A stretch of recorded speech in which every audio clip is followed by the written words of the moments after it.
नमस्ते। आज हजुरहरूको माझ मैले लिएर आएको छु लसुन र खोर्सानीसँग झिंगा माछाको अनौठो स्वाद। छिटो, सजिलो र स्वादिलो झिंगा माछा कसरी बनाउने भन्ने आजको यो भिडियो मार्फत हजुरहरू माझ मैले प्रस्तुत गर्न गइरहेको छु। Are you tired of usual snacks? Guess what? Today I offer you a Spanish recipe but also famous in Italy, garlic and chili prawns. Garlic and chili prawns in Italy also known as Gamberoni All'aglio e peperoncino. Garlic and chili prawns are a quick and easy preparation served in Spain as a tapas or a snack. So here you have a super easy, quick and delicious recipe. Enjoy and do not forget to share if you like it. Namaste, this is Amir presenting your beautiful feast recipe and you are watching Chef Live Vlog.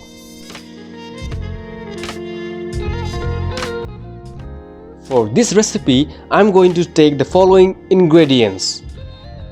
2 pieces of jumbo prawns, sliced red chili, sliced confit garlic, mild spicy paprika powder, chili flakes, roughly chopped parsley, 1 slice of bread, salt and black pepper crust for seasoning,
I would like to thank all the friends, all the supporters who have been helping me, supporting me in creation of different recipes and different videos in my channel. And yes, I'll be creating a lot more other videos. Till then, stay safe, stay healthy, and yes, stay tuned for more videos. Till then, this is Chef Amir signing off my channel. Take care. Bye bye.